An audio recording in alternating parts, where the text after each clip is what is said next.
Señores, y seguimos aquí en Con Derecho y Sin Derecho Podcast y nos acompaña Fidel de los Santos. Él tiene un movimiento por la unidad y el apoyo a familiares, MUYAF.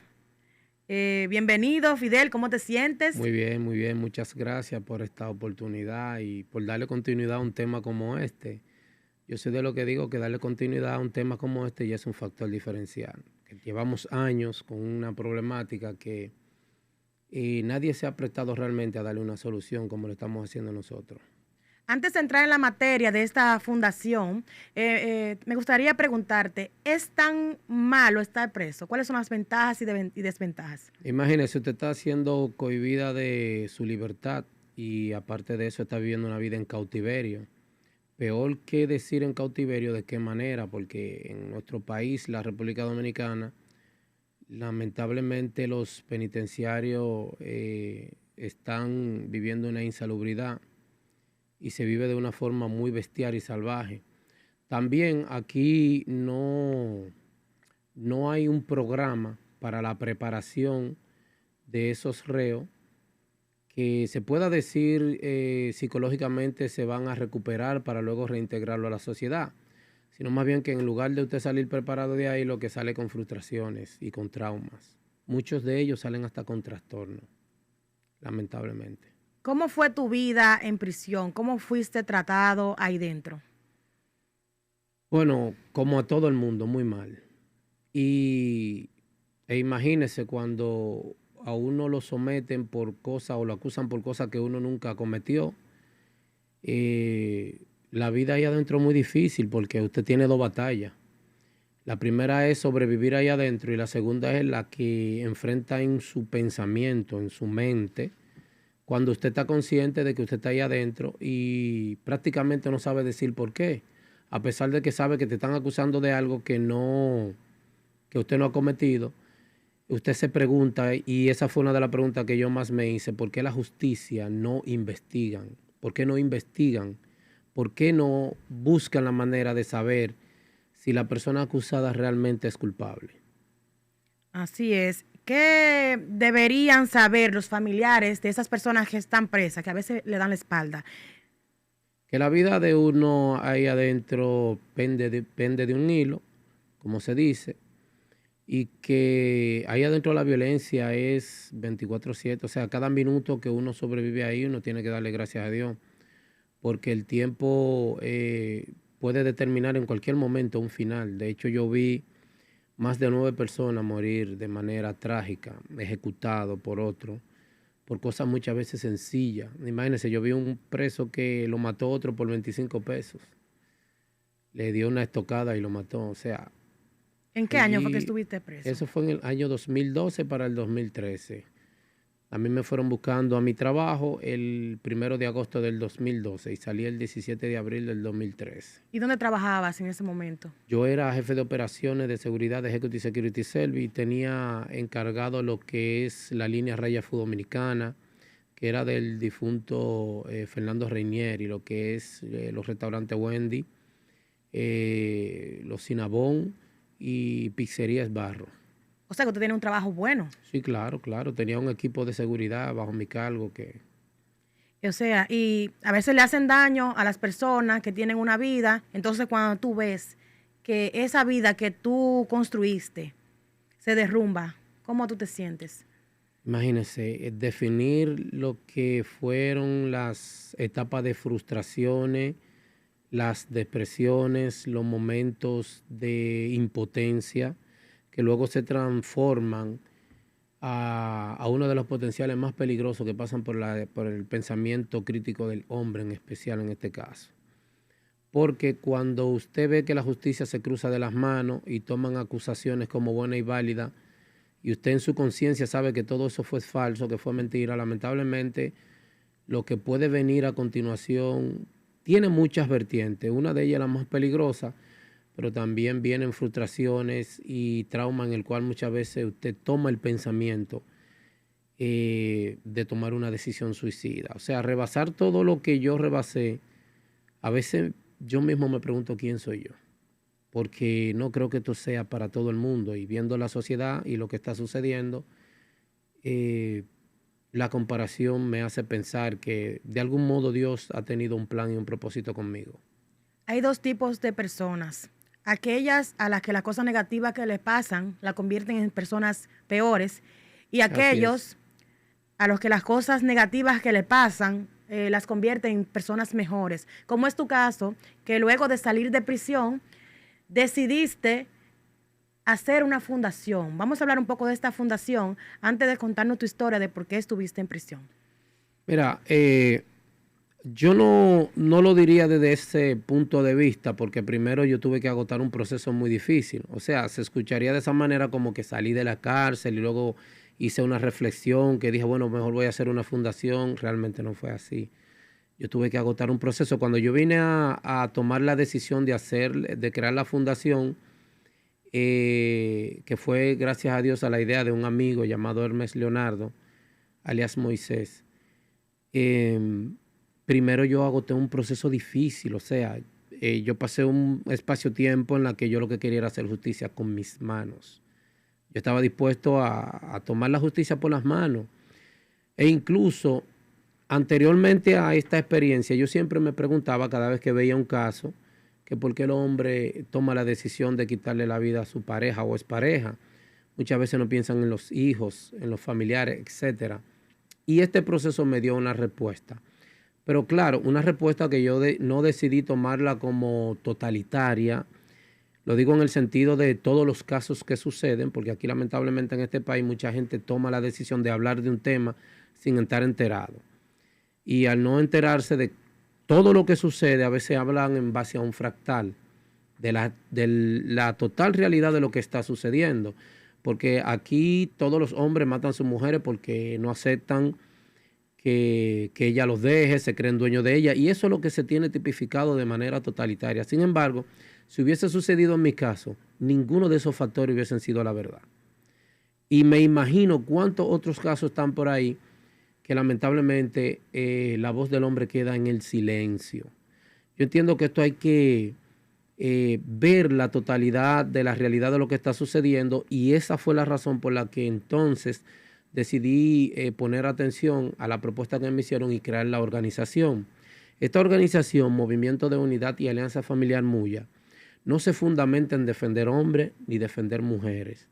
Más bien nos fundamentamos en crear la promoción de una armonía cuya característica ayude a trascender esta situación en la sociedad dominicana. Porque si nos basamos en la defensa de uno y otro, vamos a seguir formando parte de este problema que estamos viviendo en el país, donde cada año, dentro del marco de las 86 a las 157 mujeres pierden la vida en manos de su pareja o expareja. Con más del 93% de los casos, los hombres dejan niños en la orfandad y se quitan la vida. Lo que nosotros nos fundamentamos es en hacer un resaltamiento de los principios y valores, aquellos que han quedado olvidados en el pasado.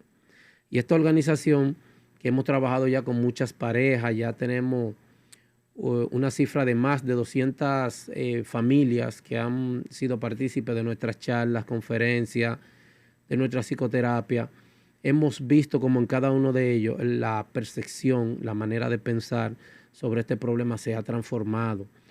Nosotros como humanos tenemos psicológicamente, y hablo desde el punto de vista del psicoanálisis, porque es la carrera en la que me he fundamentado luego de esto, tenemos la capacidad de trascender. Yo soy de lo que dice, como decía Carl Jung, todo problema tiene 1000 maneras de resolverla y una sola forma de complicarlo. A esta única forma le llaman la tangente. Y es por ahí por donde la sociedad se está yendo.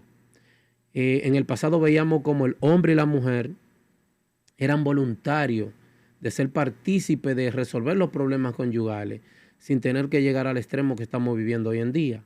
Pero este sistema de ley no ayuda.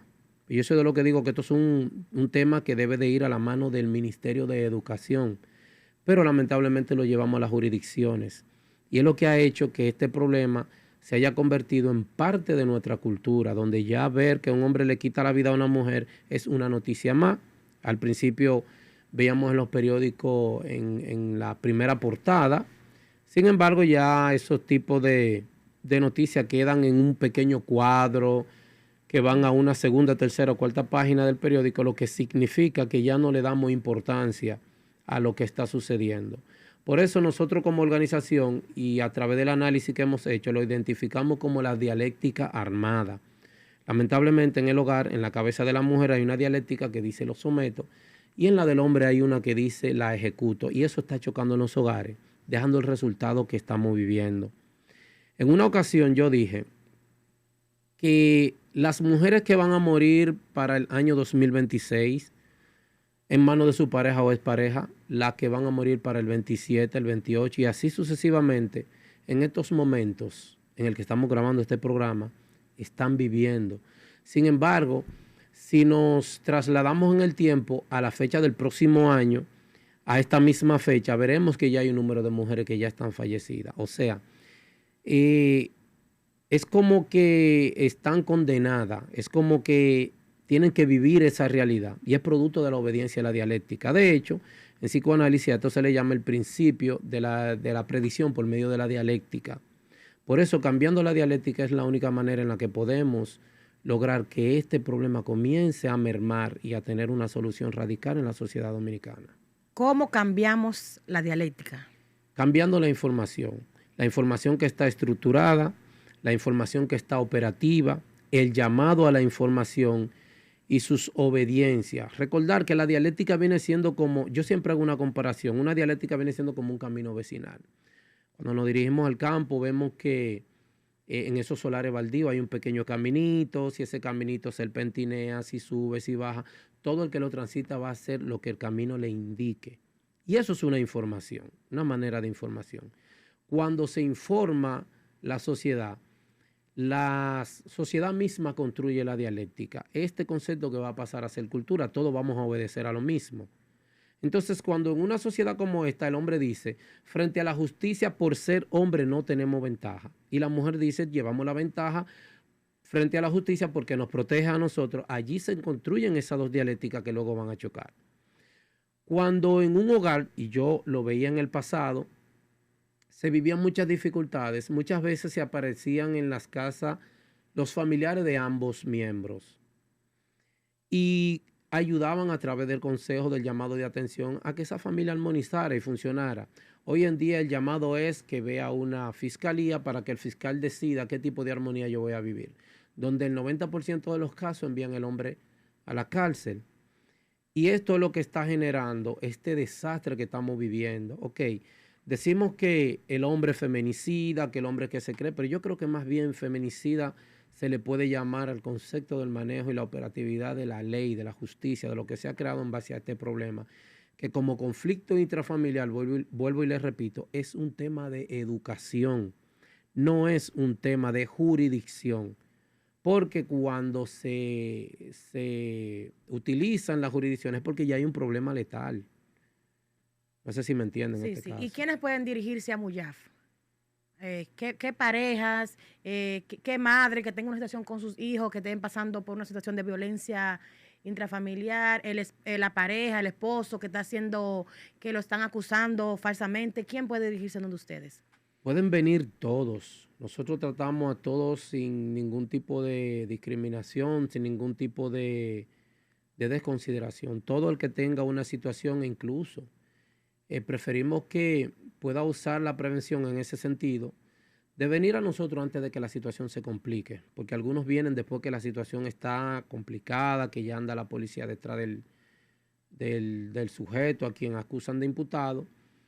Vengan antes, vayan a Metro Tour TV, busquen nuestras charlas y conferencias, nuestros programas que son muy educativos, con la finalidad de llevar conciencia en cada uno de esos tipos de situaciones que se presentan en los hogares. ¿Por qué? Porque si lo hacemos a tiempo, podemos prevenir muchas cosas. He visto y tenemos un alto índice de mujeres que luego de someter a su pareja hasta se arrepienten por el resultado que viven ambos y se dan cuenta que esa no era la vía para solucionar un problema, porque la justicia no aconseja, la justicia no busca solucionar un problema, la justicia no metodiza, la justicia simplemente lo que hace es que juzga y condena y procede con el ajusticiamiento. Entonces, entendemos que esa no es la vía para resolver un problema de este tipo. E imagínense el número de familias que se están separando, la descomposición intrafamiliar que están viviendo, la separación, donde hijos no se están criando en un hogar equilibrado psicológicamente, porque o falta papi o falta mami. Y esto hay que solucionarlo. Claro. ¿Cómo llegaste a prisión? Bueno, a mí me fueron buscando a mi trabajo. Yo decidí separarme de la madre de mis primeros 3 hijos, producto de la incompatibilidad de caracteres que vivíamos. Entendí que yo era quien llevaba el hogar sobre mis hombros, porque siempre había una decisión por separarnos. Imagínense que en una relación de casi 13 años, un promedio de 11 veces ella se va de la casa. Yo, como hombre al fin, buscaba recuperar la relación y el hogar, cosa que incluso se puso en mi contra. Y yo utilizaba métodos como hablar con la madre de ella, con sus hermanas, con un consejero, con familiares, pero llega un momento en el que lamentablemente ese tipo de conducta lleva al hombre a cometer un error, a mostrarse muy débil frente a la mujer. Y cuando las situaciones se dan de cualquier cosa, tomas y se va. Eso me llevó a mí a tomar una decisión ya final, a no continuar la relación y a dejarle a ella la libertad de que ella pudiera elegir con quién continuar su vida. Pero ella no lo aceptó así, no lo vio así. Ella simplemente me vio como un traidor en ese caso, porque ella me reclamó y me dijo que después que ella había perdido tanto tiempo conmigo, como que no se iba a quedar la cosa así, que yo se la iba a pagar. Claro, yo pensé que eso era una palabra más, pero no tenía la idea de que ella comenzó a planificar el cómo llevarme a someterme, a que me mandaran a prisión. Y ella fue a poner una querella donde ella no llevó ningún tipo de argumento, pero conoció a un policía que sí le ayudó y paralelo a eso conoció a quien obviamente era mi supuesto mejor amigo, que interesado ambos por ella y los dos estuvieron por ella, algo que wow. Lo digo por el sentido de que en una de las acusaciones ella dicen que ella, bueno, ya esto lo dice el Ministerio Público, que tuvieron que darle terapia porque ella no quería estar con hombres producto de los abusos sexuales que yo le propinaba. Sin embargo, estaba con 2 a la vez. Y terminó con quien supuestamente era mi mejor amigo.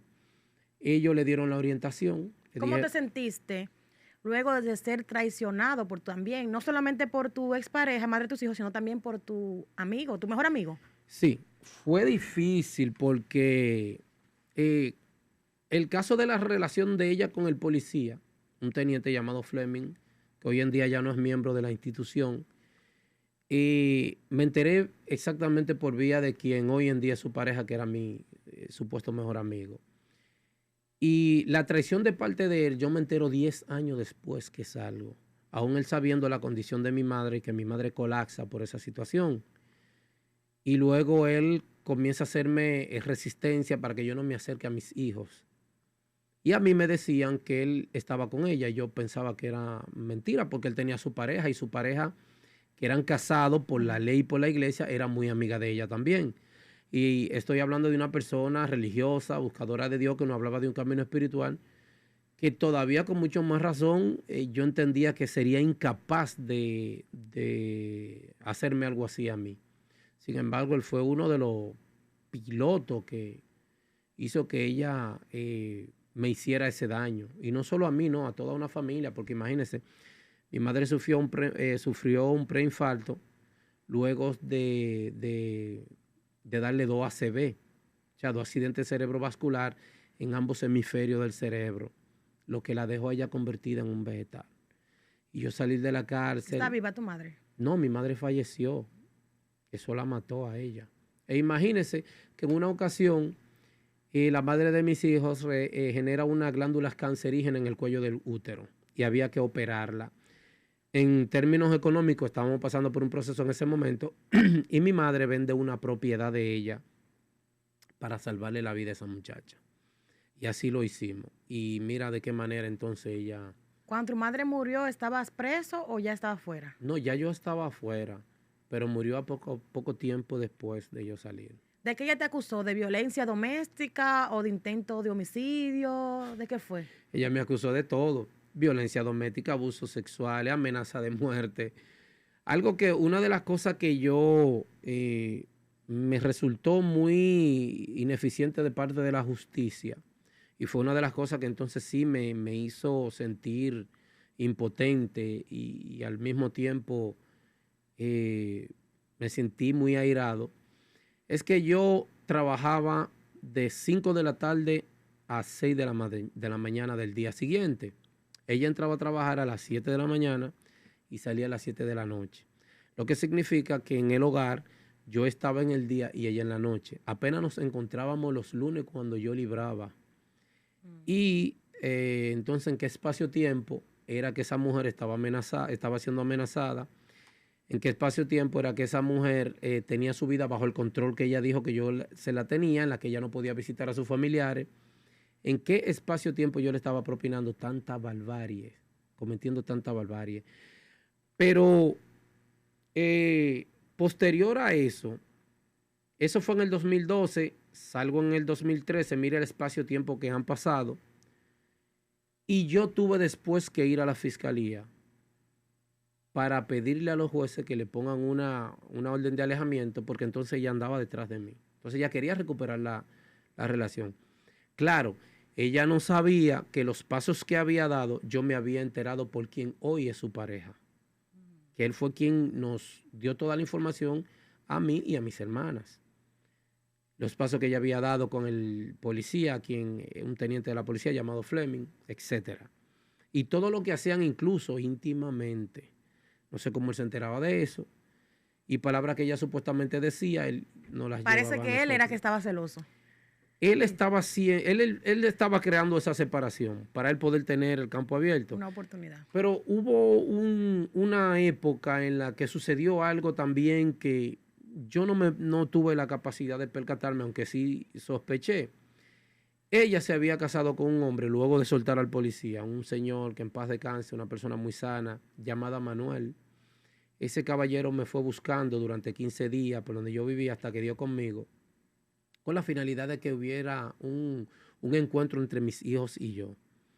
Sin embargo, quien hoy es pareja de ella, él se encargaba de hablarme mal de ese otro señor, de decirme cosas horrendas.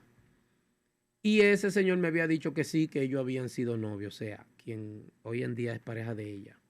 Sin embargo, mi hermana me había revelado que mi mamá le hubiese dicho que en una ocasión lo veía besándose en el mueble de la casa, en la sala, mientras yo estaba trabajando en horario de las 12:30 a 1 de la mañana.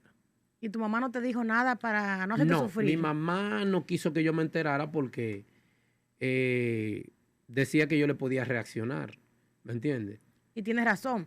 Con lo que tú decías, las personas que se dedican a la profesión la que tú tenías antes de ir a prisión, que era seguridad, ¿verdad? No, que trabajan nocturno, no, era yo jefe de trabajaba seguridad, seguridad, pero mi profesión, yo estaba estudiando imaginología. pero que trabajaba de noche. Sí, claro, claro.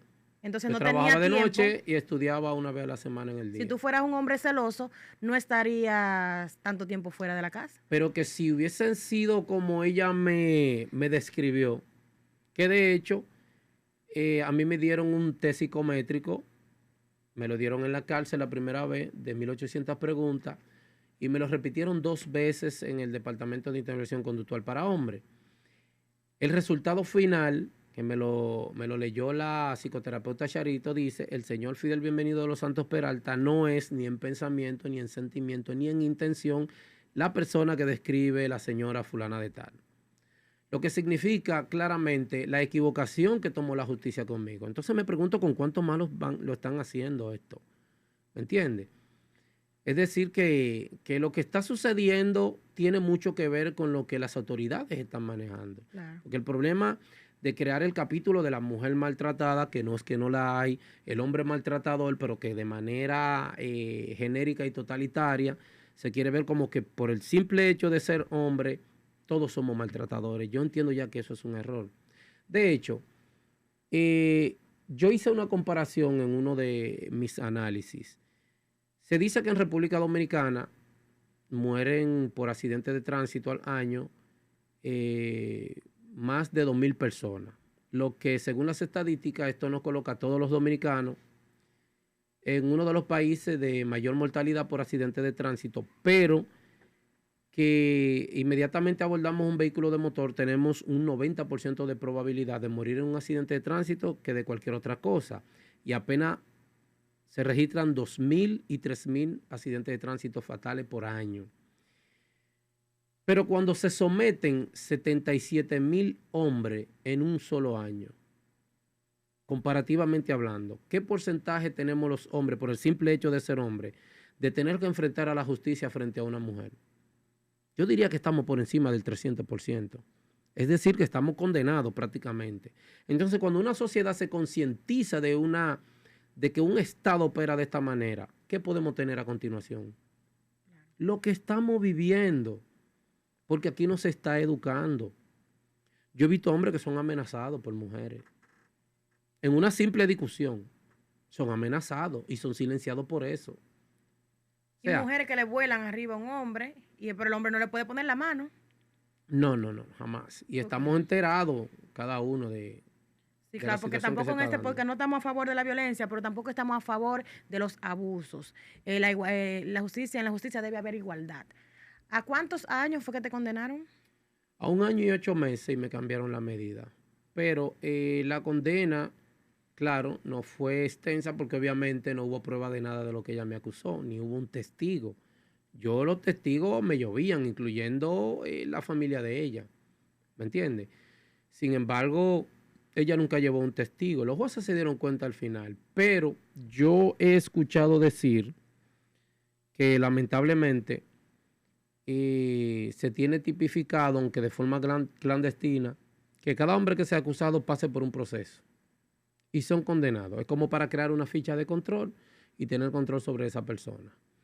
Creo que eso está muy mal, porque eso afecta el área laboral, eso afecta muchas áreas, el área económica del hombre, la relación con sus hijos. Uno queda en un colapso total y es por eso que a veces la frustración lleva al hombre a tomar decisiones letales. ¿Crees que tiene que ver eso mucho? Que cuando, por ejemplo, un hombre mata a una mujer hoy en un municipio, en una provincia, siempre al otro día o 3 días después, otro hace lo mismo, es que si se sienten respaldados para cometer, se sienten motivados porque vieron que otro lo hizo, ¿o qué es lo que pasa? La dialéctica, como se lo dije, la dialéctica. El mismo camino lo están siguiendo todos. Porque no fue que no pasó por mi mente. Yo llegar a mi casa, encontrar a mi mamá en ese estado, recordar lo que yo hice por ella, por su familia. ¿Me entiendes? Ver una justicia que simplemente... Llega un momento, al menos solo viví yo, y me imagino que eso es lo que están viviendo todos los que lo están haciendo. Llega un momento que uno dice, pero el problema es morir. El problema es irse a 30 años preso. Y entran simplemente. O sea, yo diría en ese sentido que la mente pasa, yo diría improvisadamente hablando, por un estado psicopático, donde tú te desconectas de todo. Claro, la crianza y la formación que me dieron jugó un papel fundamental en mi vida, más las personas que se sumaron a aconsejarme, a apoyarme, a decirme no fracase, no te preocupes, Dios va a hacer justicia. Y eso me ayudó mucho. Quizá otros no tienen esa oportunidad y lamentablemente, como le dije, toman la decisión. Entonces, después que saliste de prisión, descaradamente ella intenta reconciliarse contigo. Pero ella me dijo delante del fiscal, porque ella años después entonces me pone la pensión para la manutención de los niños. Y ese día ella le dice al fiscal de esta manera: imagínese, yo estoy enamorado de él es la luz de mis ojos. ¿Sabes lo que es escuchar una palabra así después de tantas barbarie dicha? Y ver ella lo que sucedió en una familia provocado por ella misma. Y fue a mi casa varias veces. Se metió dentro de mi casa. Yo tuve que ir a la fiscalía, como le dije. E incluso viviendo yo con otra mujer ya. O sea, son cosas que cuando se enteran personas, y eso va de oído en oído, el hombre se programa.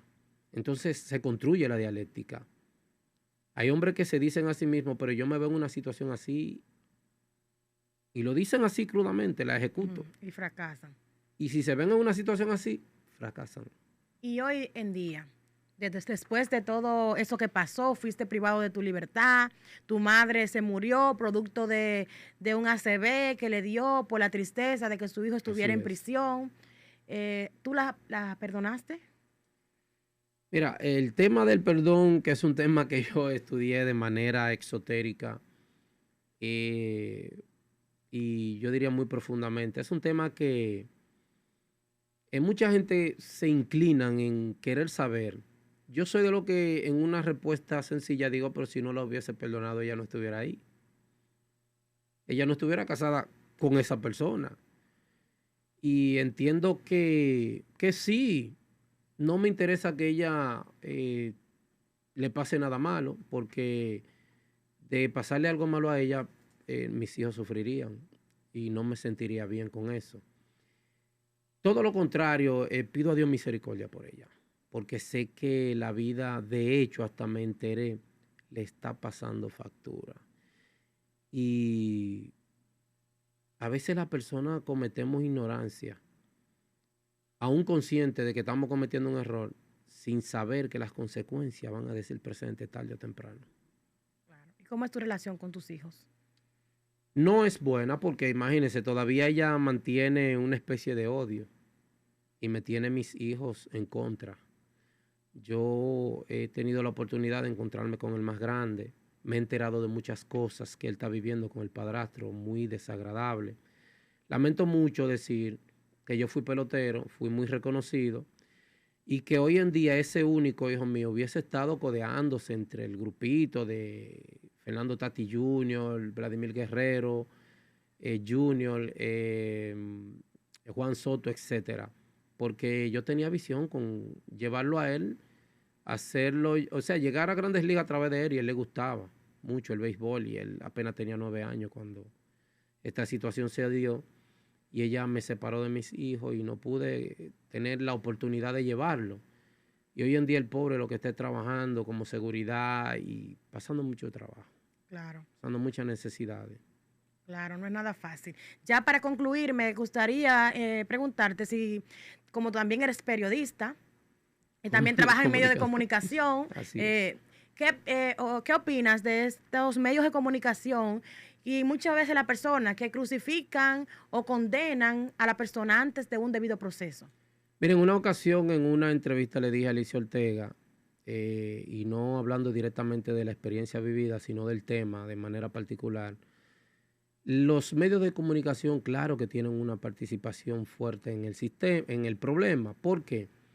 Porque cuando no aclaramos las cosas, dejamos a la población en una ofuscación. Nuestro país, la República Dominicana, es un país que su cultura opera sobre la base del sensacionalismo. No somos un país concienticialista, somos sensacionalistas. ¿Cuál es la diferencia? El sensacionalismo se encarga de ponernos unas vendas en los ojos. El concienticialismo nos abre los ojos. Entonces, cuando una noticia, por todas las vías de las figuras públicas que son periodistas, se emiten de una única manera, es allí donde la población se ofusca, porque la población no investiga. Por eso es que creemos que el hombre se cree dueño de la mujer, se cree que la mujer es un objeto que la compró. Yo, que he hecho análisis profundo sobre eso, he querido saber quién hizo esos estudios y que me lo demuestre, porque lo que yo he hecho me han dado un resultado contrario, del cual no se habla. Pero los medios de comunicación deben de identificar la realidad que estamos viviendo en esto, punto por punto, para que la población se entere y pueda hablar de una manera diversificada en cada caso. No hablar de una manera única y creer que las cosas son tal cual se han parlamentado según la información. Por eso es que he dicho que el cambio de información, la transformación de la dialéctica, es el camino a solucionar este problema. Es lo que erradicaría este problema. Pero lamentablemente, si seguimos diciendo lo mismo, queremos ver un resultado diferente cuando estamos accionando de una única manera, de una misma forma. Y eso sería imposible. Pero muy bien. Agradecemos inmensamente esta entrevista y queremos que usted nos dé un mensaje a la población y recordarle su organización, MUYAF. Y para concluir, muchas gracias por venir. Sí, esto es un mensaje de conciencia para toda la población. Lamentablemente voy a hablar de una manera que a veces se quiere ver de una forma muy oscura, pero la verdad hay que decirla. Lamentablemente el Ministerio de la Mujer, la Ley 2497 y sus diversos artículos, como sociedad nos han colocado en un lugar espantoso. Espectadores y accionadores de turno de una realidad dictada por ellos, en el cual se han hecho la propuesta constitucional y político-judicial de ser mediadores entre la armonía y los hogares. colocando la cárcel por el medio, mayormente en contra del hombre y en beneficio de la mujer, llevándonos a desarrollar el caos y la desolación. Hoy en día, el Movimiento de Unidad y Alianza Familiar MUYA, les invitamos a través de nuestras charlas, conferencias, psicoterapia que pueden ver por Metro Tour TV, a ser ustedes mediadores de la armonía en su hogar, concentrando su familia en una armonía única y generando una sociedad funcional, digna de una cultura de paz. Excelente, gracias Fidel de los Santos. Y esto fue Con Derecho y Sin Derecho Podcast. Hasta la próxima. Gracias.